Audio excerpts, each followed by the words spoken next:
Peace and love. You are now tuned into Adult Public Health Podcast. I'm your host, Demonte.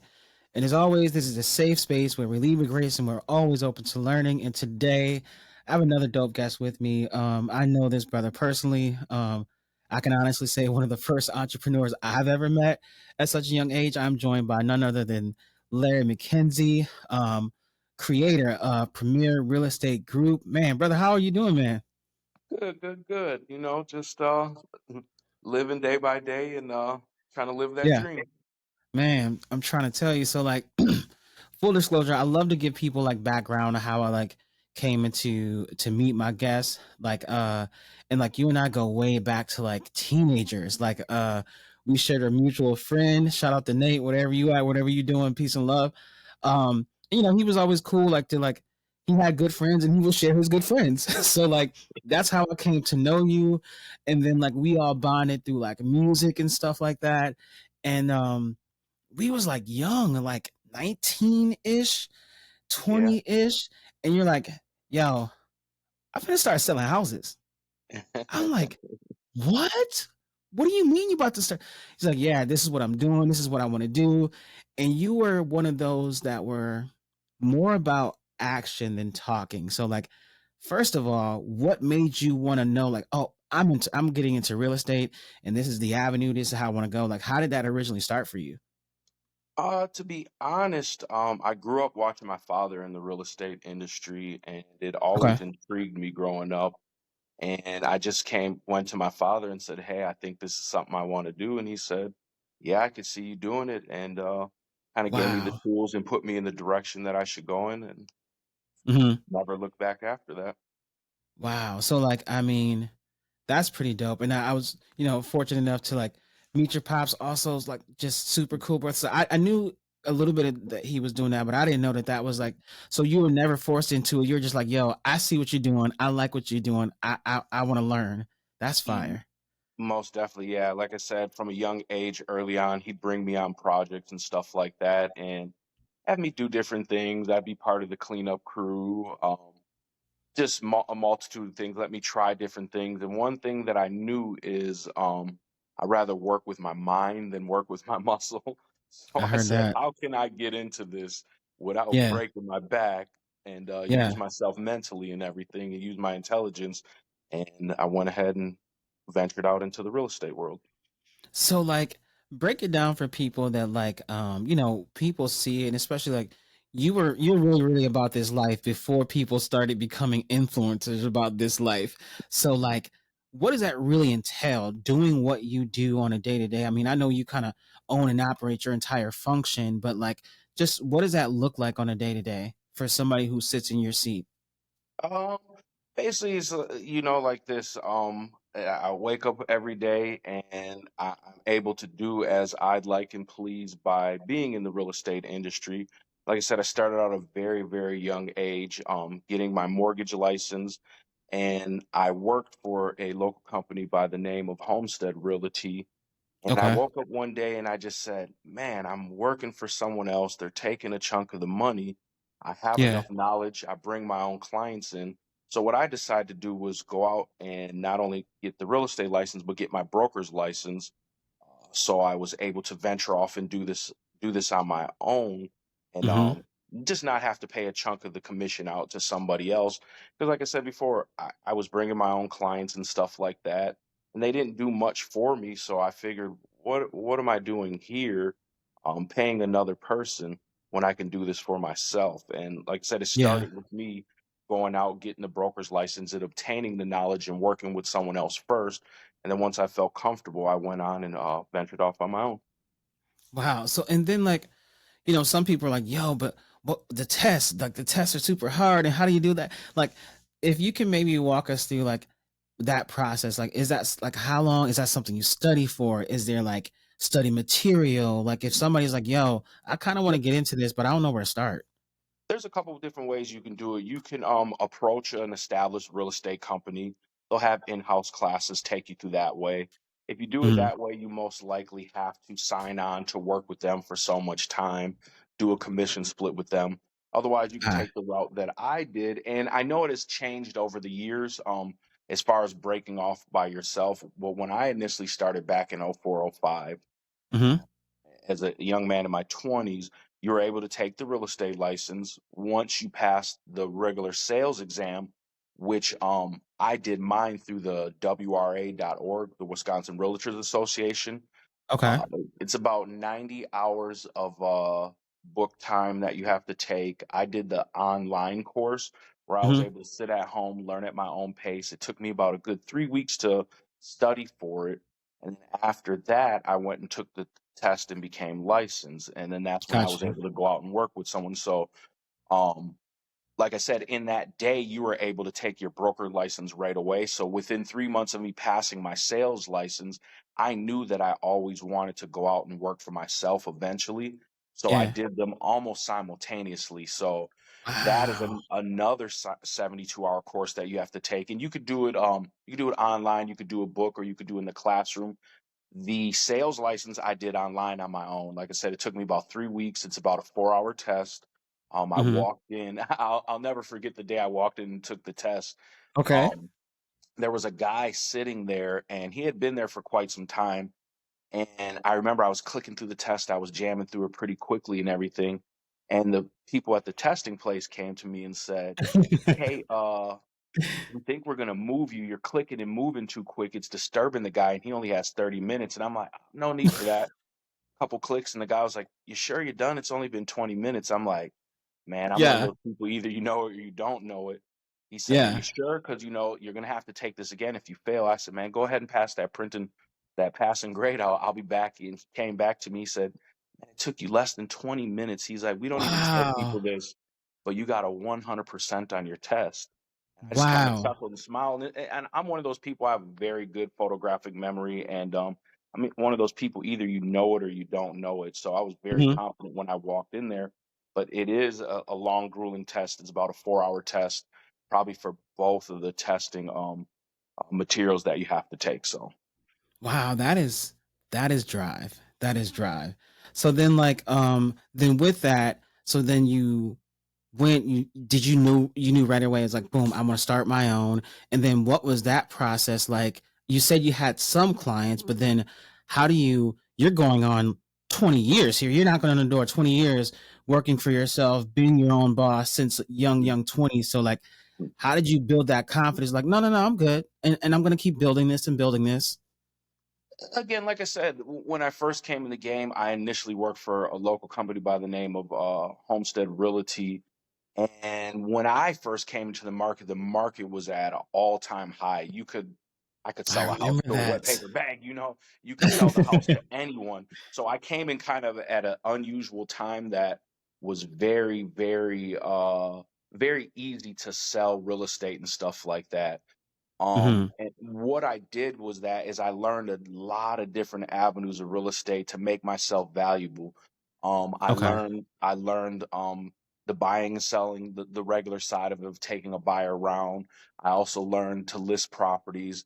And then also what I did is I got into the investment side of it. And that's what really made me fall in love with real estate and have the passion for real estate was Hmm. the investment side of it because I've seen the potential and how much money you can make and stuff like that. And it just gave me that desire and passion to keep going. A lot of my stuff comes from word of mouth. I don't do a lot of online marketing, and stuff like that. I do some, but it's more or less people just know me from doing real estate and being in the city of Milwaukee for many years. And I just try to keep myself very knowledgeable on all aspects of real estate, dealing with credit and passing people off to good loan officers and stuff like that. And Yeah. like I said, most of my business just comes from me being very knowledgeable and just people seeking me out in most of those situations. That's pretty profound in 2023 because everything is like your socials, and you're saying Hmm. like no, because your work has spoken for itself all of Hmm. these years. Word of mouth is still popping for you like that. That's pretty dope. So Most then, like, definitely. are you like a staff of like X amount of people? Like, how does that, or are you able to be self contained with the style of how you conduct your business? So, I do. We are a small brokerage. I do have a couple agents underneath me and stuff like that. So I do work with two other gentlemen and my business partner, and I've kept it small for most of the years and stuff like that, just because it just makes it easier for myself. Strumming up the business for myself and stuff like that. I don't have to worry about staffing a full office and all that different stuff, and I enjoy the hands-on part of it and doing those things myself as well. Yeah.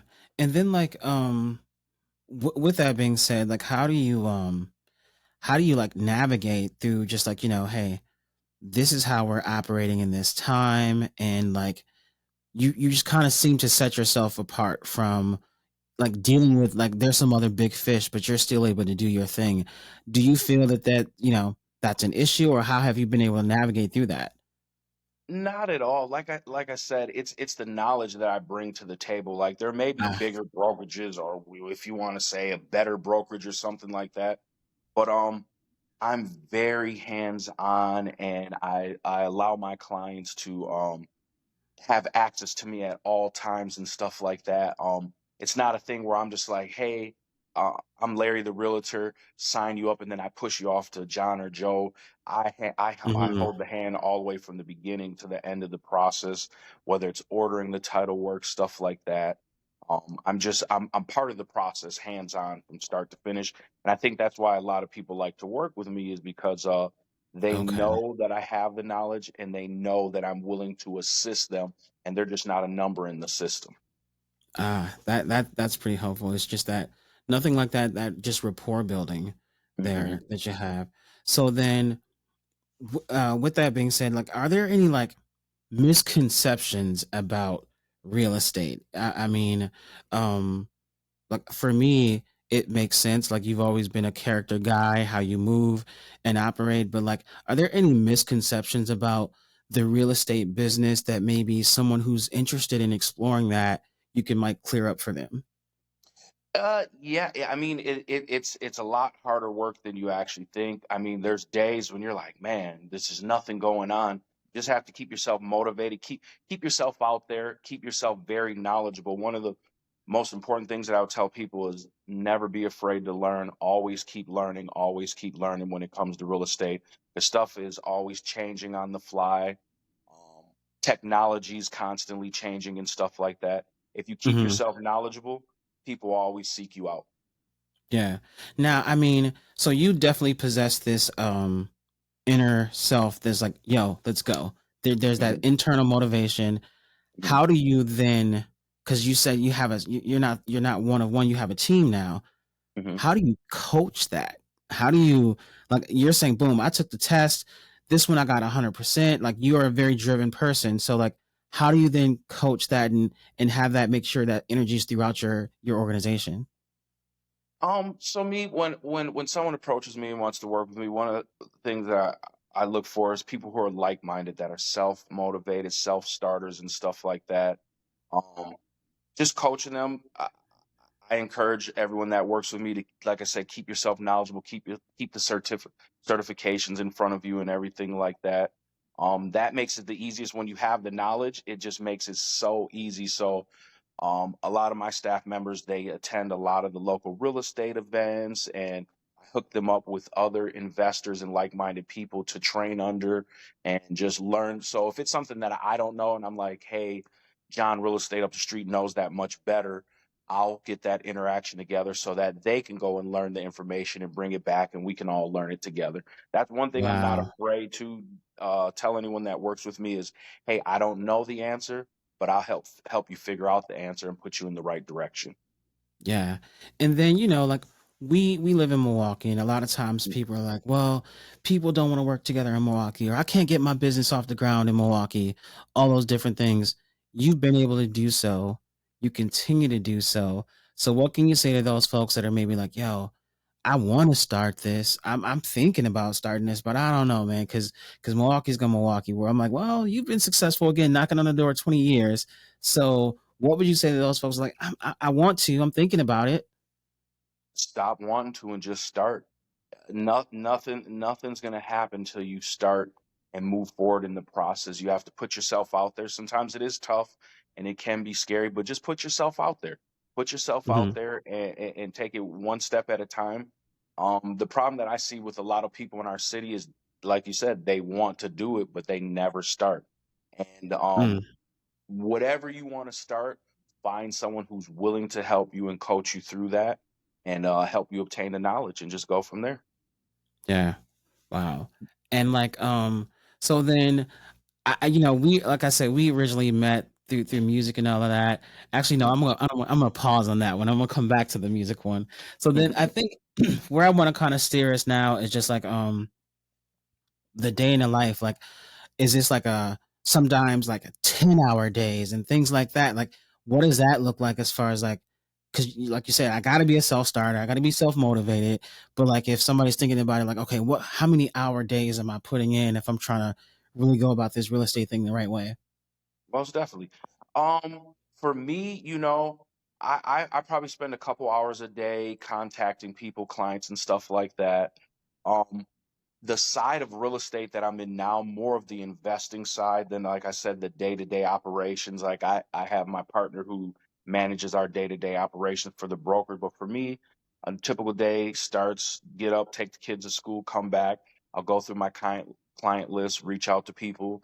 I'm probably spending 2 to 3 hours a day on real estate if I'm not actually at a project and managing projects and stuff like that. Because like I said, I don't really do the normal brokerage stuff per se anymore, just Hmm. because I've grown so not I'm not going to say grown past it, but it just doesn't float my boat anymore.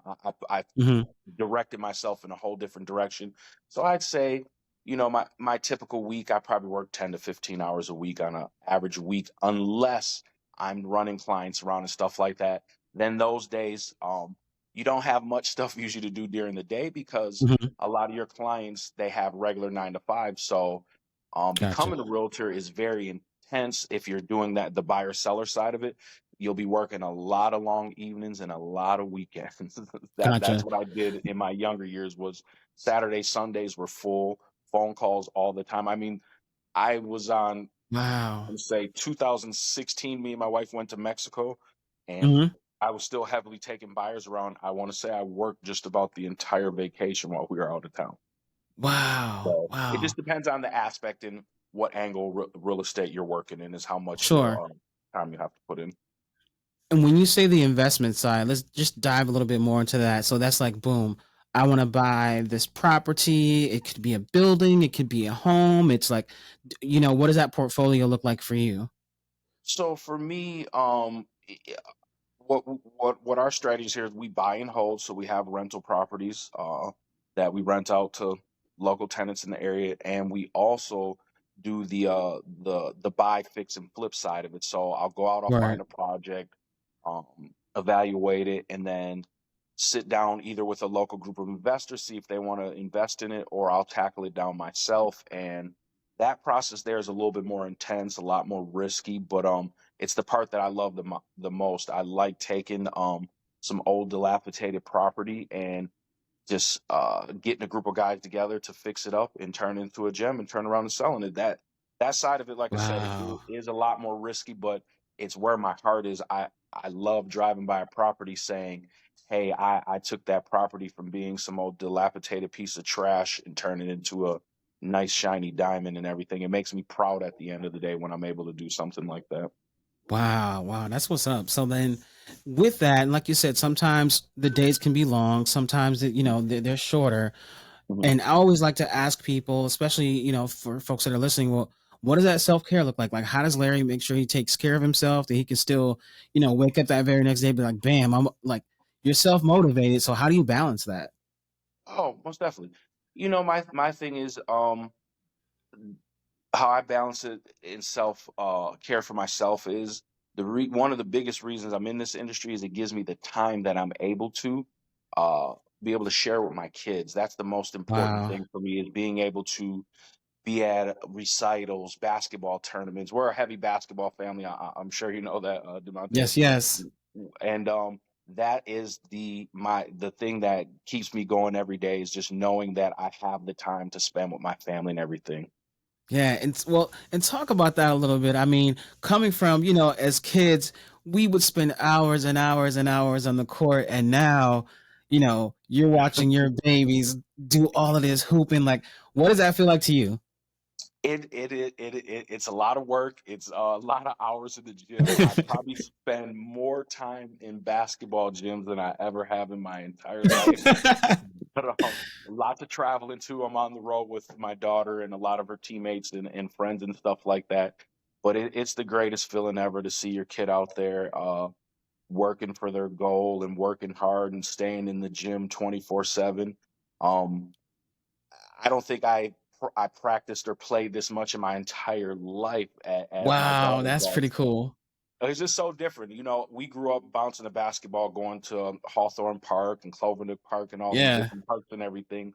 And I always tell my daughter that I was like, you kids don't even get outside, but you live inside of gyms yeah. 24/7. I probably put more time in that than anything right now in life with my daughter. Yeah. Yeah, because Mhm. I mean, for us, we had to literally like, yo, let's put our money together so we can go rent this gym because it's too Exactly. cold for us to play outside. So let's just Yeah. wow. Yeah.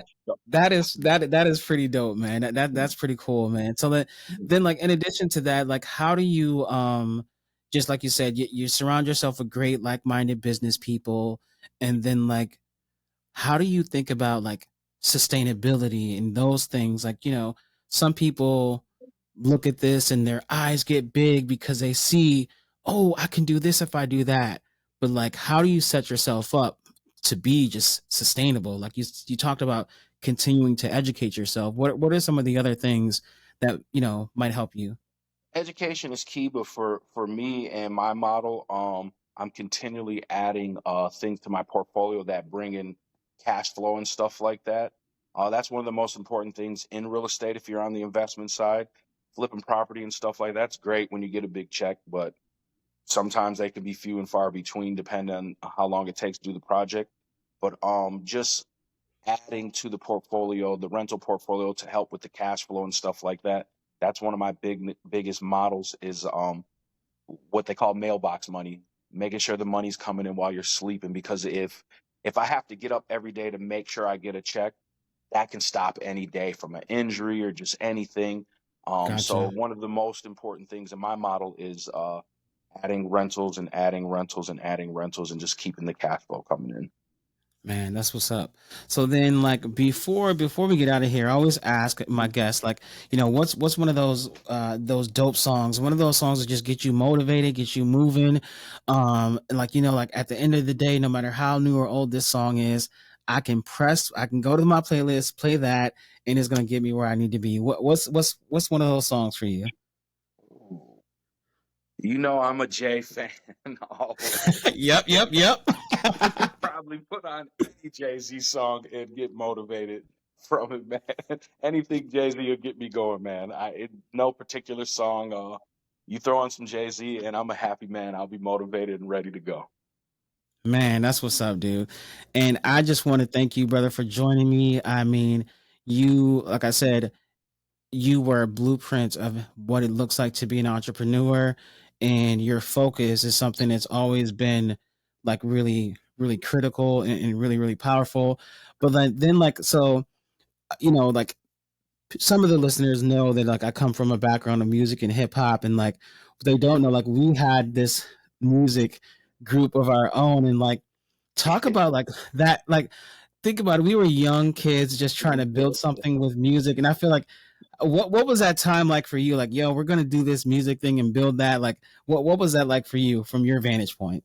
It was a very fun time. Like I said, we come from that music background. Music is something that I can always attach music to times. Certain Ah, music will bring me back to a time, give me a certain feeling. I had a great time with us back then doing all that stuff. We had a lot of passion for it and stuff like that. It yeah. was a really great time in life for us. And I just wanted to thank you because, like, you know, what we were able to do as young kids helped me spark where I wanted to go. And like, Mhm. I always tell people, like, I wouldn't have made it to MTV, Rolling Stone, Huffington Post had we not had Back Against the Wall. I wouldn't have been able to do that. I wouldn't have been able to do shows if we weren't having ciphers with any and everybody in the city. Like, I Mhm. mean, and you kept us organized, and like, cause we were wild. Like, you kept us organized. Like, are we gonna do music or not? Like, so like, Right. I just wanted to at least just publicly give you your props because like, you really Appreciate that, helped man. you, Nate, and those guys like help me. Yo, I think we can go somewhere with this. So no, Exactly. I I really appreciate really that, man. appreciate you, brother. So yeah, and thank you all for listening. This has been another dope episode of a Dope Public Health Podcast with love, respect, and advocacy. Peace.